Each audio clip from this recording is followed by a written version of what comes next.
Bienvenue dans cette seconde vidéo sur les alcanes et les alcools. Nous allons parler des caractéristiques physiques et chimiques de ces deux types de molécules. Tout d'abord, un petit retour sur ce qui a été vu au collège sur l'état de la matière. Vous avez vu que, à l'état solide, les molécules sont bien alignées, bien serrées les unes contre les autres, elles ne bougent pas. À l'état liquide, les molécules commencent à bouger, à se déplacer les unes par rapport aux autres, mais restent relativement serrées. Et enfin, à l'état gazeux, les molécules sont complètement dispersées, elles se déplacent et s'entrechoquent. Pour qu'une substance passe de l'état solide à l'état liquide, il va falloir fournir de l'énergie à cette substance pour séparer les molécules les unes des autres. C'est pour ça qu'il faut chauffer pour passer de l'état solide à l'état liquide. Également, pour passer de l'état liquide à l'état gazeux, il faudra fournir de l'énergie à la substance pour pouvoir séparer encore plus les molécules les unes des autres. Les liaisons entre les molécules d'alcanes sont dues aux forces de Van der Waals. Donc les forces de Van der Waals, ce sont les petits mouvements d'électrons dans une molécule qui, à certains endroits, créent des charges partielles positives ou négatives et du coup permettent à deux molécules de s'attirer l'une l'autre.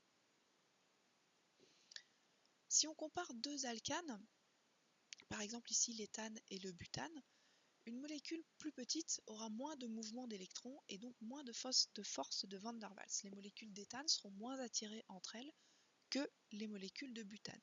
C'est pourquoi sa température de fusion est plus basse que celle du butane. On a moins d'énergie à fournir à l'éthane pour séparer les molécules, puisque les forces de Van der Waals sont moins importantes que pour la molécule de butane.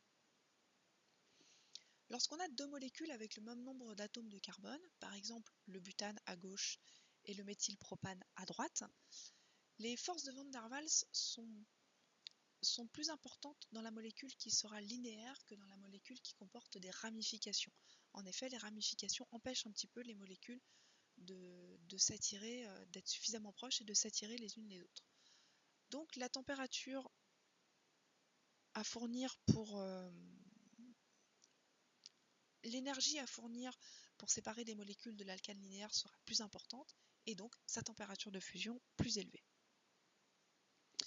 Maintenant, si on compare un alcane avec l'alcool correspondant, donc ici de l'éthane et de l'éthanol, on voit que le groupe hydroxyle de l'alcool va créer des liaisons hydrogènes. Ces liaisons hydrogènes sont beaucoup plus fortes que les forces de Van der Waals. Donc pour séparer deux molécules d'éthanol, il faudra fournir beaucoup plus d'énergie à la molécule que pour séparer deux molécules d'éthane.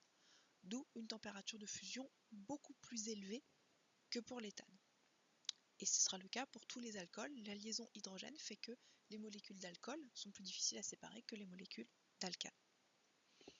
La dernière chose à savoir sur les alcools et les alcanes, c'est à propos de leur combustion.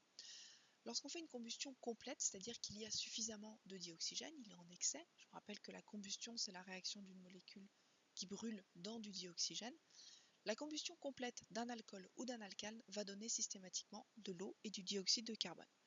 On remarquera qu'une combustion incomplète, donc s'il n'y a pas assez de dioxygène, pourra donner du monoxyde de carbone, qui est toxique, ou des particules de carbone, c'est-à-dire de la suie, des particules noires. C'est une réaction qui est fortement exothermique, qui fournit de la chaleur.